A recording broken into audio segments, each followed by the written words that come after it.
Musim kemarau yang mulai melanda Kabupaten Sinjai membuat tanaman padi petani gagal panen. Minimnya pasokan air akibat kekeringan menjadikan tanaman padi puso. Kekeringan ini menerjang 3 daerah dan membuat puluhan hektar tanaman padi gagal panen.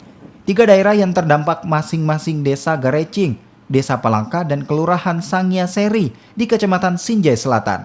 Akibat gagal panen ini, petani alami kerugian hingga puluhan juta rupiah. Tanaman padi pun hanya bisa dijadikan pakan ternak. Karena kita di sini cuma mengandalkan air hujan. Oh, sawah tak ada hujan. Iya. Irigasi?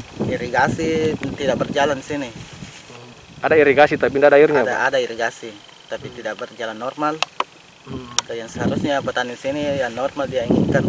Jadi sekarang tinggal mengandalkan hujan, dan musim hujan terlalu cepat sekarang musim kemarau jadi hujan tidak turun lagi. Padinya masih butuh air, tapi hujannya tidak normal lagi turunnya, Pak. Iya. Jadi padinya dikasih makan ternak seperti ini? Ya begitulah, inilah keadaan sini. Sekarang padi dimakan ternak, sekarang jadi pakan ternak. Petani di Kabupaten Sinjai umumnya menggunakan sistem tada hujan. Kala musim kemarau tiba, mereka pun terancam gagal panen. Irigasi yang bisa jadi solusi hingga kini belum tersedia di daerah itu. Muhammad Sali, Kompas TV Sinjai, Sulawesi Selatan.